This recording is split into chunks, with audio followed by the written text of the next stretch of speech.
الحمد لله رب العالمين الرحمن الرحيم مالك يوم الدين إياك نعبد وإياك نستعين اهدنا الصراط المستقيم صراط الذين أنعمت عليهم غير المغضوب عليهم ولا الضالين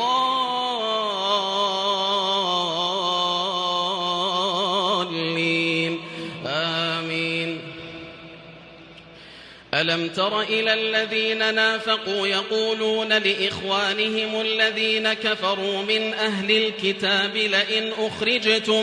لئن أخرجتم لنخرجن معكم ولا نطيع فيكم أحدا أبدا وإن قوتلتم لننصرنكم والله يشهد إنهم لكاذبون.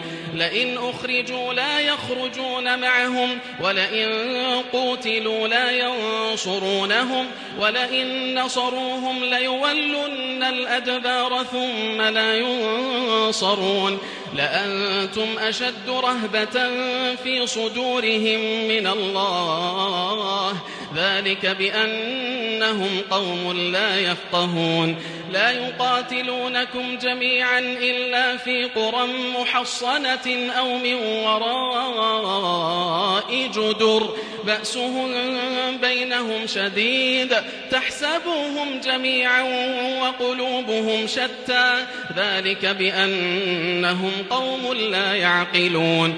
كمثل الذين من قبلهم قريبا ذاقوا وبال أمرهم ولهم عذاب أليم. كمثل الشيطان إذ قال للإنسان اكفر فلما كفر قال إني بريء منك إني أخاف الله رب العالمين. فكان عاقبتهما أنهما في النار خالدين فيها وذلك جزاء الظالمين.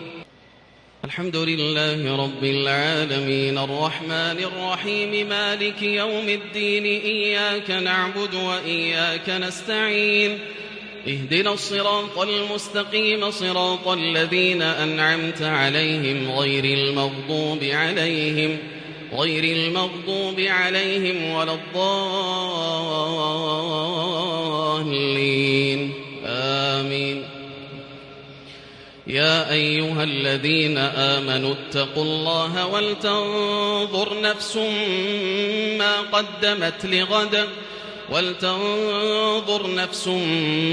قدمت لغد واتقوا الله إن الله خبير بما تعملون.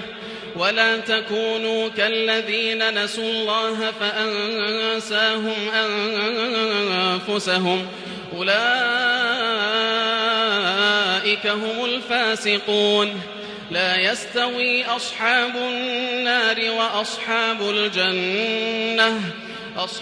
الجنة هم الفائزون. لو أنزلنا هذا القرآن على جبل لرأيته